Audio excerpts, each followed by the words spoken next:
escrever o nome de todos. E aqui no verso, irmãos, você pode fazer tipo um pedido de oração. Você lê aquilo que você gostaria que Deus fizesse na sua vida.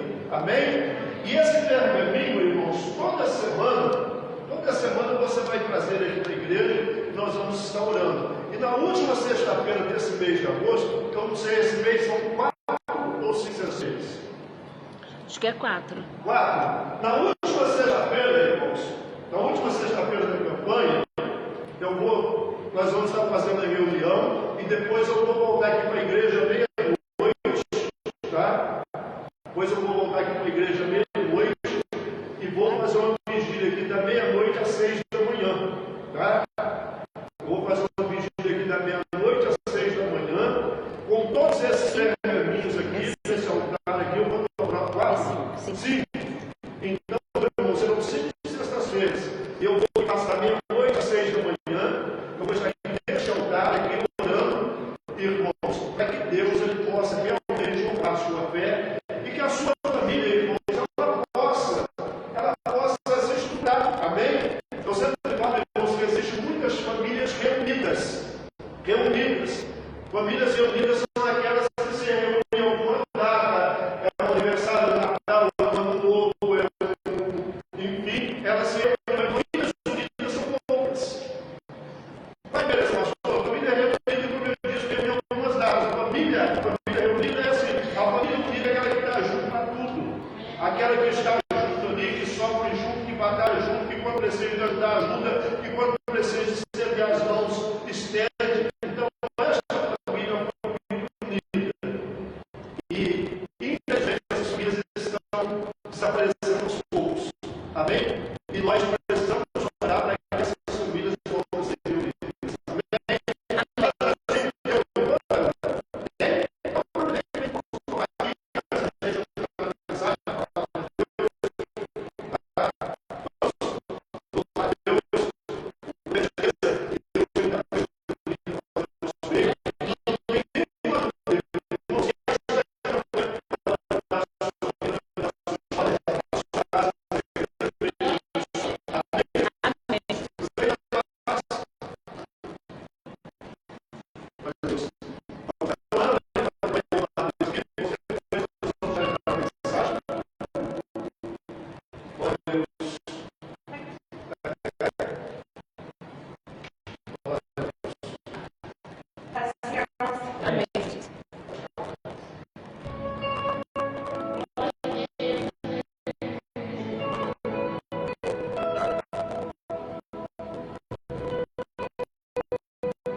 Irmãos, nós vamos aqui meditar na palavra de Deus, depois nós vamos fazer a oração, e eu tenho certeza absoluta, irmãos, que Deus, Ele tem tanta coisa, irmãos, para fazer na vida de cada um de nós, amém? Nós vamos hoje aqui, irmãos, meditar na palavra de Deus, no livro de Atos dos Apóstolos, no capítulo 16, tá? Atos dos Apóstolos, no capítulo 16, nós vamos ver a partir do versículo 25. Atos 16, a partir do versículo 25. Glória a Deus. Nós não vamos ler todo o capítulo, irmãos, que ele é longo, e o nosso tempo é curto, amém? Eu gosto de cumprir o que falo. Eu sempre falo que as nossas reuniões de sexta-feira elas não passam das 9, amém? No máximo 10. Nós temos que ter responsabilidade sobre aquilo que nós falamos. Muitas vezes a pessoa fala, pastor, para Deus não. Para Deus é que tem responsabilidade e que tem que cumprir aquilo que fala, amém? E não precisa também falar muito, a Bíblia escreve muito para que será entendido. Aqui, irmãos, nesse capítulo 16 do livro de Atos, aqui conta a história de dois homens servos de Deus, homens fiéis a Deus, homens que renunciaram as suas vidas para servir a Deus. Um desses homens, talvez, depois de Jesus, é um dos mais conhecidos, um dos personagens mais conhecidos, mais pregados e mais falados da Bíblia, que é o apóstolo Paulo, que muitos conhecem como apóstolo São Paulo, amém?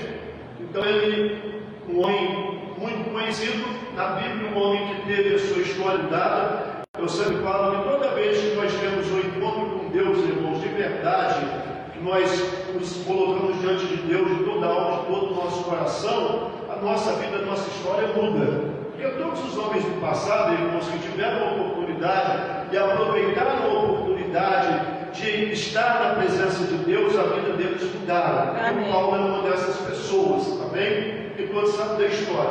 E o Paulo e o Silas, irmãos, o Paulo e o Silas, eles pregando a palavra de Deus, eles anunciando o Evangelho. A Bíblia diz que tinha uma moça que ela tinha um espírito de adivinhação. Vou resumir aqui, eu tinha espírito de adivinhação. E essa moça, por onde ela andava, ela ia adivinhando as coisas. E ela dava muito lucro para os senhores dela. Ela dava muito lucro para aqueles que dominavam ela. E a Bíblia diz que certa vez Paulo e Silas, eles andando naquela cidade, pregando, e aquela moça vinha atrás gritando, como se fosse uma revelação. E aí que nós temos que ter muito cuidado com esse negócio, irmãos. Temos que ter muito cuidado com esse negócio, porque muitas vezes as pessoas, elas não revelam, mas elas adivinham. E adivinhação, irmãos, o espírito de adivinhação não é da parte de Deus, amém? O espírito de adivinhação não é da parte de Deus. E ela vive de uma certa maneira, irmãos, para muitos talvez poderia até achar que era uma revelação, mas quem tem o Espírito de Deus, irmãos, tem discernimento. Aquele que tem o Espírito de Deus, ele sabe quando é Deus que está falando, ou quando Deus não está falando também, ou quando alguém está usurpando, dizendo que é Deus e falando em nome de Deus, falando, irmãos, sem autorização de Deus. Então o apóstolo Paulo e os Silas, eles vinham e aquela moça vinha dizendo: eis aí o servo de Deus, o Deus Altíssimo, que fala e Deus responde. E a Bíblia diz que aquilo começou a incomodar Paulo, começou a incomodar Silas. E de repente eles foram e repreenderam aquele espírito de adivinhação. E aquele espírito foi embora, abandonou aquela moça. E ela então não adivinhava mais. E os senhores dela ficaram revoltados com aquilo. E eles, irmãos, colocaram um povo contra Paulo e Silas. Eles instigaram o povo contra Paulo e Silas, dizendo que eles eram, irmãos, impostores, que eles eram perturbadores, que eles estavam, irmãos, na verdade, criando confusão. E eles acabaram sendo presos. E não foram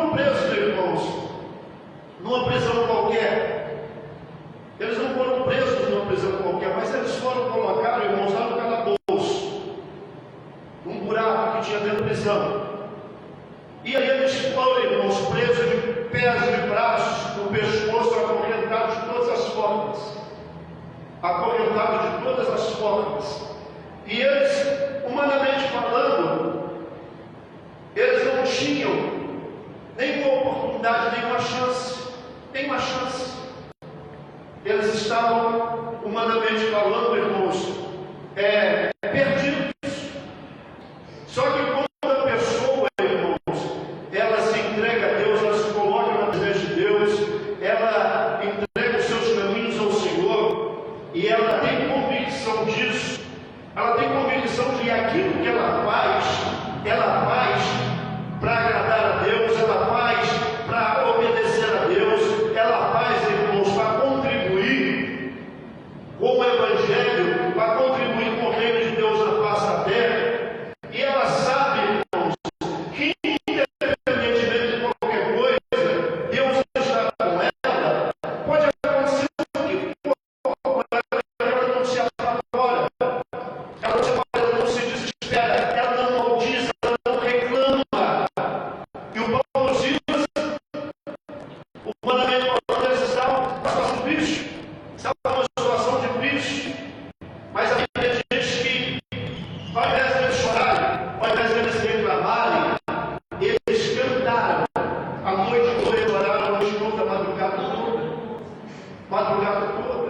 E essa é a diferença, irmão, de alguém que confia em Deus, que crê em Deus, que vive para Deus. A pessoa que pensa certeza que Deus é com ela, porque tem muita gente, irmãos, que quando está tudo bem, quando as coisas, o vento está soprando a favor, ela confessa, Deus é comigo, mas o primeiro contratempo que tem, a primeira dificuldade que tem, ela já começa, irmãos, a ter dúvida se Deus é com ela. Porque ela acha que se Deus fosse com ela, ela não estaria passando por aquilo, e é o contrário disso. É o contrário disso. Muitas vezes, mesmo Deus estando conosco, nós vamos passar por contratempos, por algumas dificuldades. O próprio Senhor Jesus, ele disse que aqui nós teríamos dificuldades, que aqui nós iríamos ter lutas. Então, irmãos, é o contrário. Então, quando nós temos certeza de que Deus é conosco, a presença de Deus em nossas vidas, mesmo passando por lutas, por dificuldades, nós não nos desesperamos, nós não maldizemos, nós não reclamamos, mas pelo contrário, nós fazemos o que o Paulo e o Silas fez, mesmo na dificuldade, como diz a canção que ela acabou de cantar, irmãos, nós não choramos para o mundo, nós não reclamamos, mas nós choramos para Deus. Amém. Nós derramamos as nossas lágrimas para Deus, porque nós sabemos que Ele está conosco, e aquilo que está acontecendo conosco, irmãos, é só um momento, e aquilo que está acontecendo conosco, irmãos, já vai passar, porque aquele que está firmado com Deus, irmãos, ele não fica na luta para sempre, ele não fica na prova para sempre. Amém, Jesus?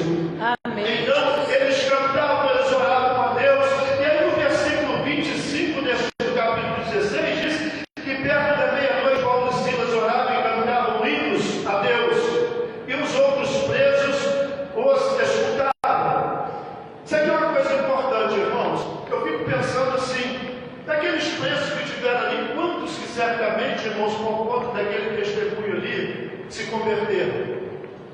Quantas pessoas que às vezes no nosso trabalho, no nosso dia a dia, a nossa vizinhança, que se nós também dessemos esse mesmo testemunho também, eles se converteriam.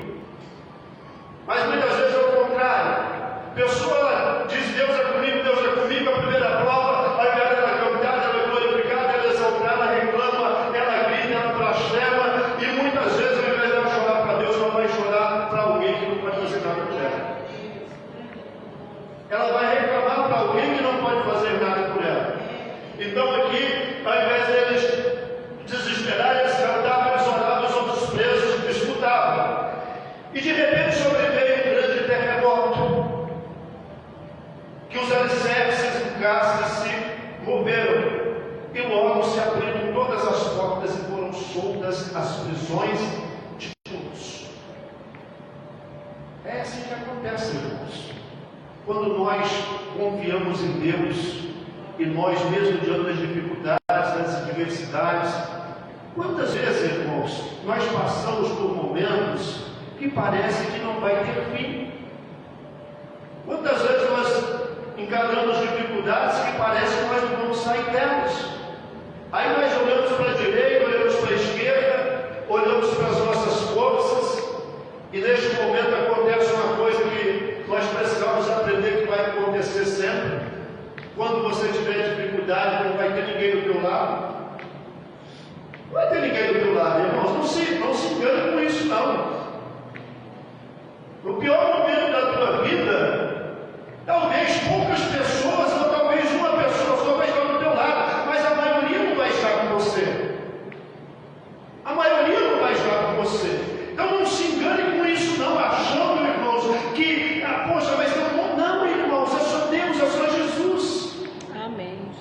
É só Jesus. E aqui, irmãos, eles cantavam, eles glorificavam a Deus, e veio o terremoto que vai vir na minha vida e na tua.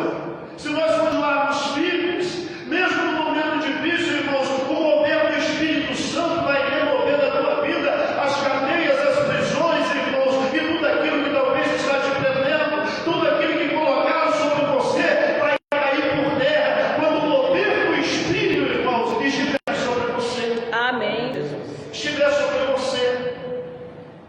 E a Bíblia diz que todas as prisões foram soltas, e acordando o carcereiro e vendo abertas as portas da prisão, tirou a espada e quis se matar, cuidando que os presos já tinham todos fugido.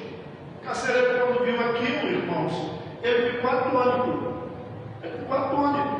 Ele viu todas as prisões caindo, todas as cadeias caindo, os correntes se rebentando, os cadeados abrindo, e ele estava ali com o quarto, ele foi desesperado.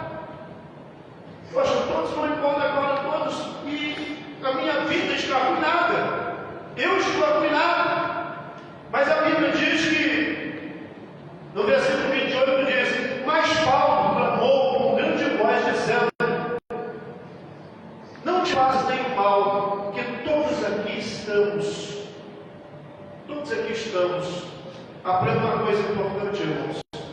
Deus para me abençoar, para te abençoar, eu não preciso prejudicar ninguém. Eu não preciso prejudicar ninguém. Deus para me abençoar, para te abençoar, irmãos, Ele não vai precisar de fazer mal para ninguém. Aqui o carcereiro, ele poderia estar completamente destruído, mas o Paulo diz para ele: não te faça nenhum mal, porque todos nós estamos aqui. E pedindo luz, que acendesse a luz, saltou dentro, e todo o tremo se prostrou de Paulo e Silas, e tirando-os para fora, disse: senhores, que é necessário para que eu faça para lhes salvar? Você vê, irmãos, o que o testemunho ele provoca na vida das pessoas. O que o bom testemunho do cristão de confiança, irmãos, de segurança em Deus, ele afeta na vida das pessoas. Ele afeta na vida das pessoas. O testemunho de Silas, o testemunho de Paulo, a confiança que eles tinham em Deus, a segurança que eles passaram para aquele carcereiro, irmãos, vejam que aquele homem entendesse que aquilo que acontecia ali não era um acaso, que aquilo que acontecia ali, irmãos, era a obra de Deus, o Deus que ele ainda não conhecia, mas o Deus que foi apresentado para ele através do testemunho de Paulo e de Silas, que é um Deus que nós precisamos também apresentar, muitas vezes para os nossos familiares, para os nossos vizinhos, para os nossos amigos. É um Deus que nós precisamos sempre testemunhar dele. Então aquele carcereiro, irmãos,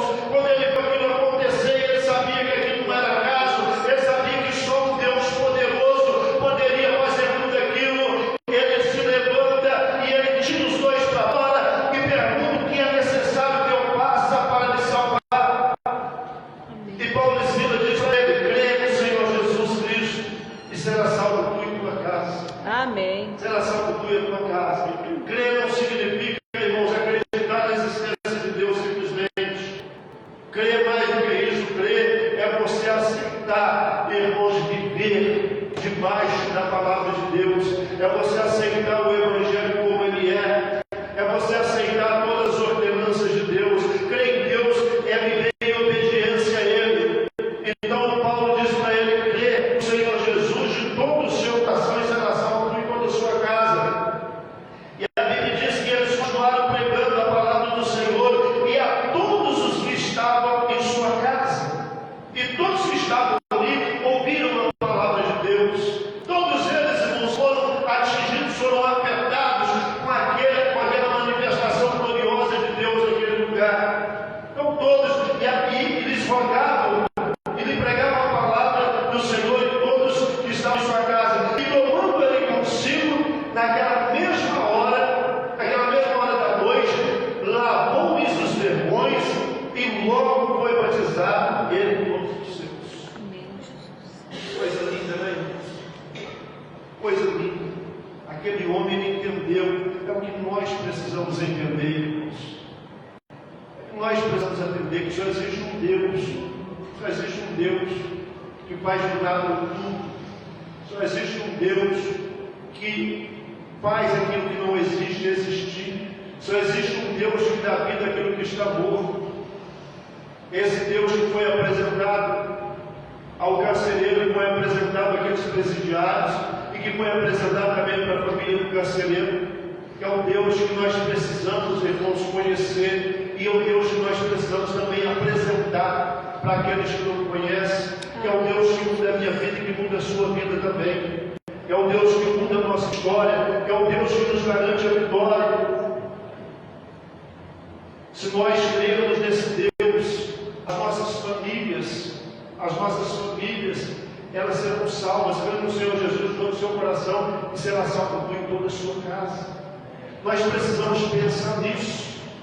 Nós precisamos pensar que nós temos responsabilidade sobre as nossas famílias.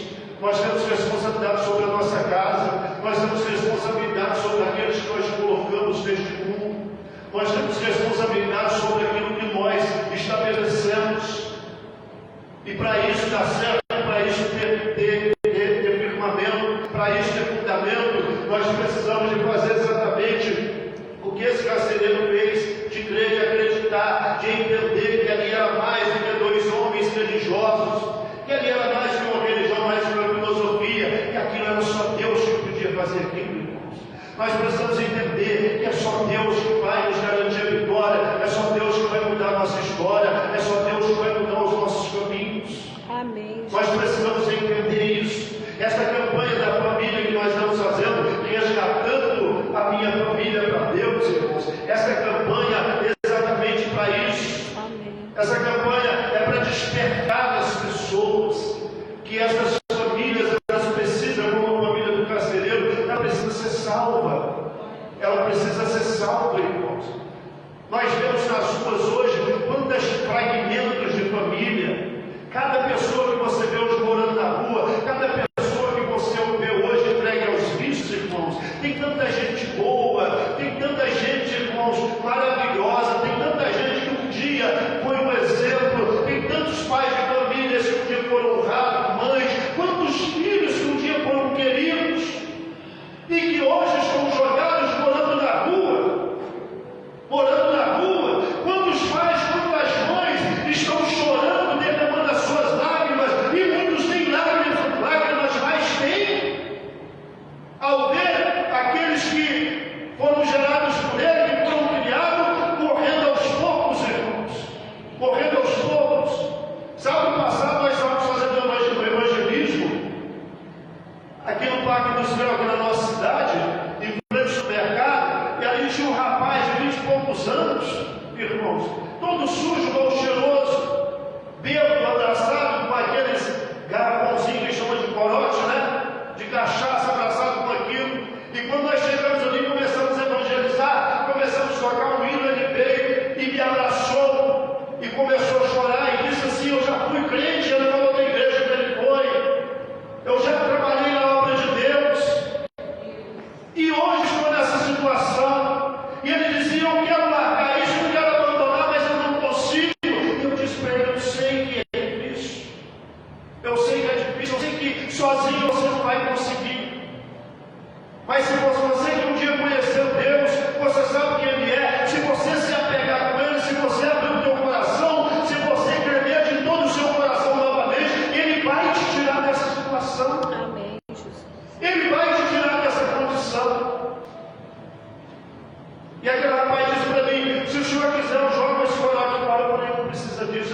adianta você jogar, você tem que tirar do teu coração, você tem que tirar de dentro de você.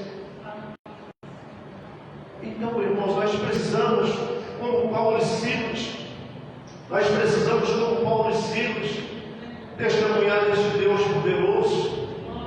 Nós precisamos, irmãos, deixar claro que esse Deus que nós servimos ele é mais que todas as religiões, mais que todas as filosofias, mas ele é vivo, ele é poderoso e ele muda a história de todo aquele que crê. Amém.